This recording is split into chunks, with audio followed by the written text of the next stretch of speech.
안녕하세요. 군단 한국사 애청자 여러분. 군단 한국사 앤 시네마 시간이 돌아왔습니다. 자, 오늘 소개해드릴 영화는요, 바로 물괴입니다. 많은 영화 평론가 분들이 이제 영화적인 관점으로 봤을 때 물괴는 망작이다. 볼만한 가치가 없다. 라는 평가를 많이 하였는데요. 저도 영화적인 관점으로 봤을 때 그냥 한 명의 영화 소비자 입장에서는 스토리적으로 좀 허술한 면이 많고 개연성이 많이 떨어진다 라고 생각을 했어요. 그럼에도 왜 리뷰를 하느냐 하면 이 물개 보면 이제 약간 사극 배경이에요. 단순히 사극 배경은 아니고 이제 역사적으로는 조선의 중종시대에 일어났던 사건에 대해서 다룬 영화예요.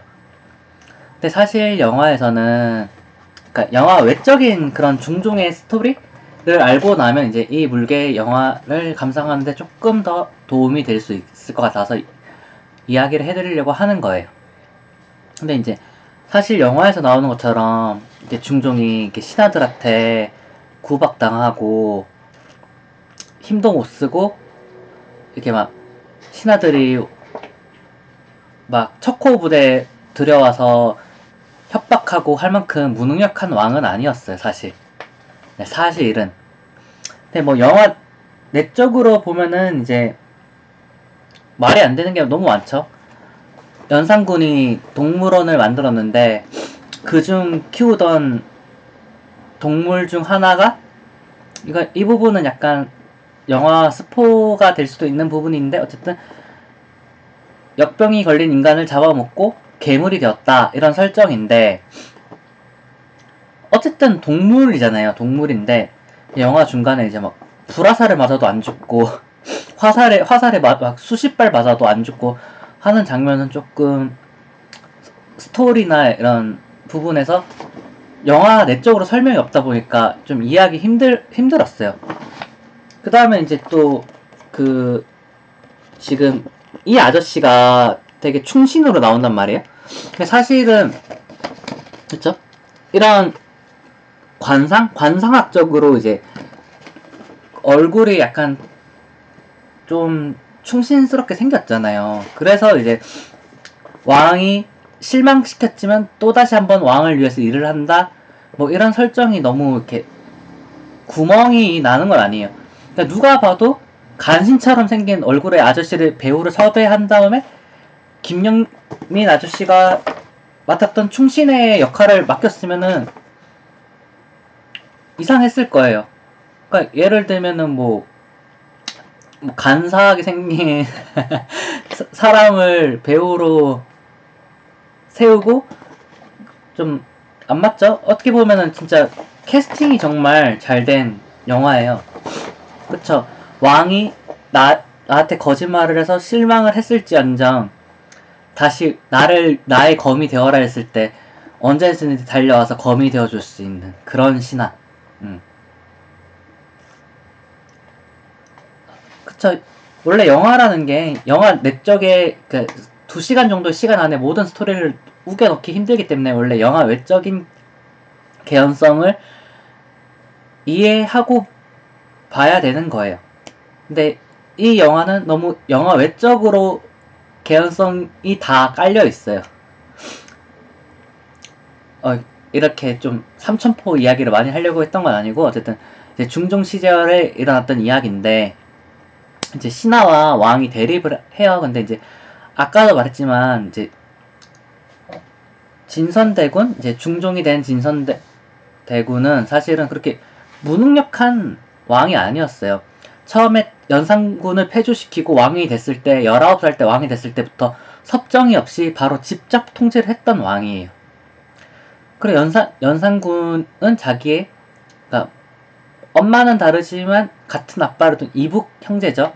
12살 형이었어요, 사실은.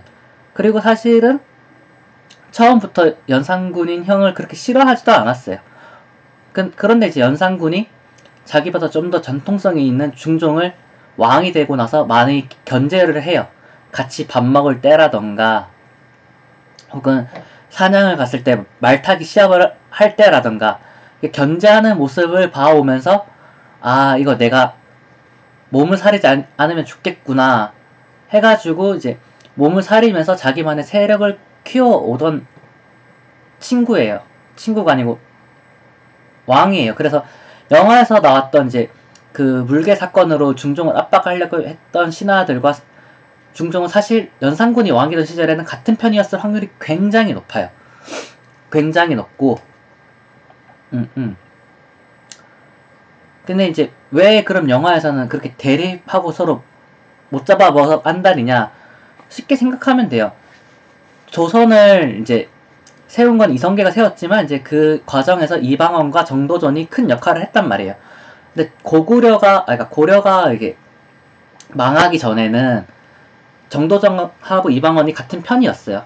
하지만 조선이 생기고 나서는 어떻게 됐죠? 그쵸? 이방원하고 정도전하고 대립을 했어요. 정도전은 이방석을 왕으로 만들려고 했고 이방원은 정도전을 죽이고 자기가 왕이 되어야만 했어요. 그렇죠.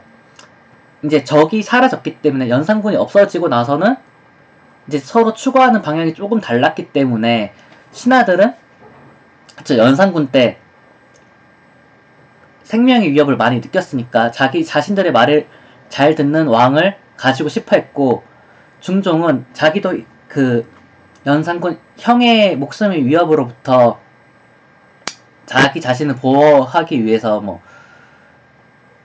왕이 되자마자 자기의 부인이었던 신씨를 내치고 많은 신하들의 부인들을 후궁으로 들이면서까지 이게 권력의 욕심이 좀 있었던 왕이거든요. 그래서 이제 뭐 대표적으로 이제 중종은 신하들이 자신의 딸을 후궁으로 주는 미인계를 역이용하기 시작해요. 자신의 세력을 갖기 위해서. 굉장히 똑똑한 왕이. 그러니까 조광조라는 신하를 앞세워서 개혁도 하고 적당히 개혁했다 싶으니까 신하들이 조광조를 죽여야 된다고 하니까 조광조를 팽하기도 하고 그 다음에 이제 뭐 대표적으로 중종하면은 그쵸 오나라 대장금의 왕으로서도 유명을 하고 그 다음에 또 역할을 또 뭐했지? 굉장히 왕권을 강하게 누렸던 왕 중에 하나예요. 그리고 연산군이 이제 초기 5년에는 이제 성군으로서의 자질을 보였던 시절만 해도 사실은 절대 왕권을 가지고 싶어 했어요. 그래서 연산군이 절대 왕권을 가지고 싶어 했기 때문에 폭군이 됐던 거일 수도 있어요. 어떻게 보면 신하들이 맨날 잔소리하고 뭐 이렇게 하니까 자꾸 성군이 되라 하고 뭐 전통성으로는 중종한테 못 미친다고 하고 그러니 더 열심히 노력해야 된다 하고 이렇게 막 근데 자꾸 잔소리 하는데 자기 엄마를 죽게 한 원흉이 신하들이라고 하니까 그러니까 신하들의 뭐 꾀임이라고 하니까 안 그래도 왕권이 강화하고 싶었는데 명분을 찾은 거예요. 그래서 이렇게 약간 미친 척 했던 거일 수도 있어요. 그리고 역사적으로 보면은 이런 폭군이 지배하던 시절에 그 나라가 강성했던 경우가 가장 많아요. 그러니까 사실을 조선을 망하게 한 거는 연산군이 아니라 선조나 인조 시절에 조선을 망하게 한 거예요. 조선이 망하는 기초를 다진 왕은 연산군이 아니라 사실은 선조나 인조가 더 가깝다고 보시면 돼요. 조금 그러니까 조선 3대 암군이라고 하잖아요. 저희가 흔히 연산군, 선조, 인조. 근데 사실 연산군은 살짝 떼서 생각할 필요가 있는 게 연산군 시절에는 어쨌든 명나라의 침입도 당한 적이 없고 외적의 침입도 당한 적이 없어요. 물론 그 당시에 일본은 도요토미 히데요시가 아직 일본을 통일하지 못해서 조선을 침략할 만한 힘이 없었고 명나라도 약간 국가가 기울어가는 시기이긴 했어요. 하지만 이제 뭐 그럼에도 불구하고 침략하려고 하면 얼마든 침략할 수 있었겠죠. 하지만 연산군 시절에는 국방이 강했어요. 왜냐면 연산군의 이제 뭐 바로 뭐 할아버지인가? 할아버지 세조 시절에 그런 이제 왕권 강화에 기초를 약간 다져놨었기 때문에 이제 군사력이나 이런 부분에서는 굉장히 풍족했거든요. 폭군도 아무나 폭군이 될 수 있는 게 아니에요, 여러분. 그렇죠? 막 임진왜란 터져서 막 지금 나 도망가서 막 청나라로 명나라로 도망가기 바쁜데 어떻게 폭군을 하겠어요? 신하들 말 잘 듣고 이순신 나가서 싸워하고 권율 나가서 싸워하고 도망가기 바쁜데 내 목숨 부지하기 바쁜데 폭군이 되고 싶어도 될 수가 없는 거예요. 만약에 진짜 나라가 막 위태위태하면 나라가 그만큼 안정화됐기 때문에 이제 권력을 휘두를 수 있는 기반이 닦여 있었기 때문에 폭군이 될 수 있었던 거예요. 사실 연산군 시절에. 다시 영화 얘기로 돌아와서 어쨌든 뭐 역사적으로는 실제로 그런 괴물이 있었다라는 기록을 가지고 이제 우리가 상상력을 동원해서 만든 괴물인데 이렇게 뭐 영화에서처럼 진짜 이렇게 엄청나게 막 활 막 맞아도 척호 부대가 막 호랑이를 잡는 척호 부대가 와서 막 화살 세례를 퍼붓고 해도 안 죽었을 만큼 그렇게 어마어마한 괴물은 아니었겠죠, 물론. 근데 어쨌든 중종이 영화 속에서 되게 무기력하고 못난 왕으로 비춰지는 것 같아서 되게 안타까워요. 진짜 중종이 얼마나 머리가 좋냐면은 그 후궁들 있잖아요. 그 자기를 뽑아준, 그러니까 연산군을 밀어내고 자기를 왕으로 만들어준 신하들의 딸들하고 모두 다 결혼을 하고 그 12명의 아내들과 모두 다 자식을 다 낳았어요. 그쵸? 나는 특정한 여자만 총애를 하면은 그 딸의 아버지만 권력을 강하게 가질 거잖아요. 그냥 그걸 견제하기 위해서 사랑을 했는지 안 했는지 모르겠지만 12명의 부인들을 모두 다 총애를 했어요.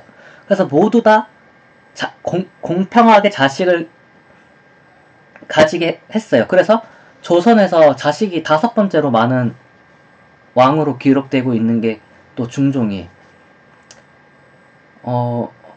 그 다음에 이제 뭐 중종의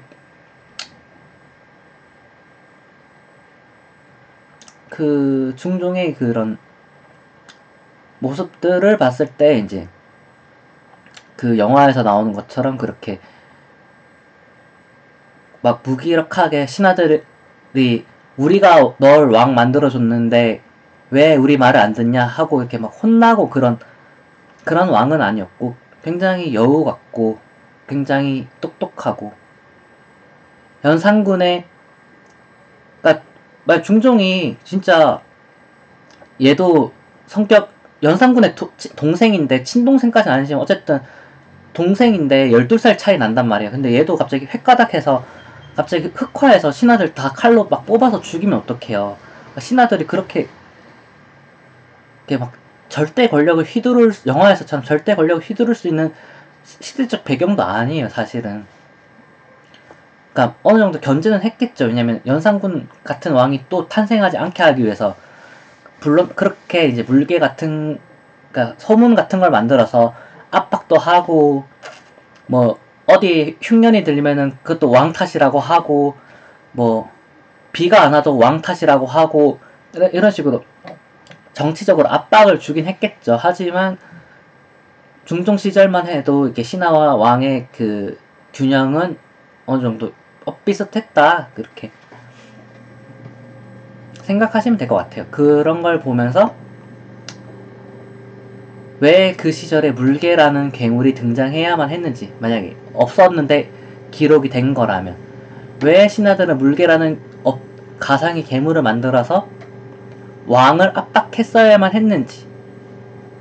아니 뭐 그렇잖아요. 뭐 연산군이 폭군인 건 맞지만 이렇게 물개라는 괴물을 만들 정도로 흉폭한 왕은 아니지 않습니까?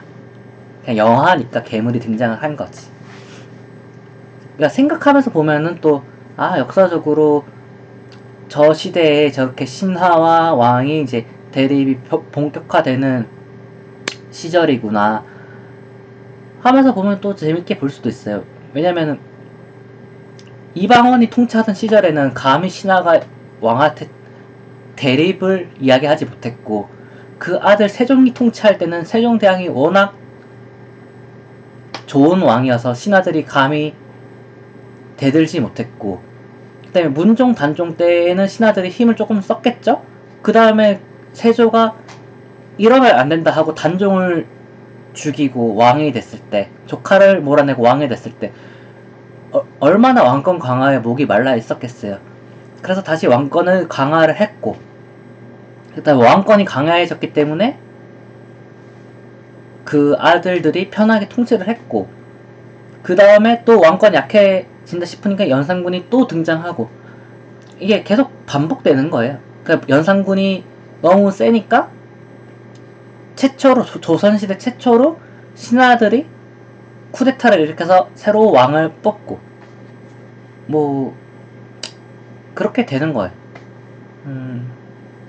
오히려 광해군을 이제 몰아내고 왕이 됐던 인조 반정을 통해서 된 인조가 진짜 그 영화에서 나오는 왕처럼 되게 무기력하게, 우리가 왕을 만들어줬는데 왜 말을 안 듣냐, 이런 느낌의 왕이었어요, 사실은. 네, 중종은 여기까지 하도록 하겠습니다. 안녕.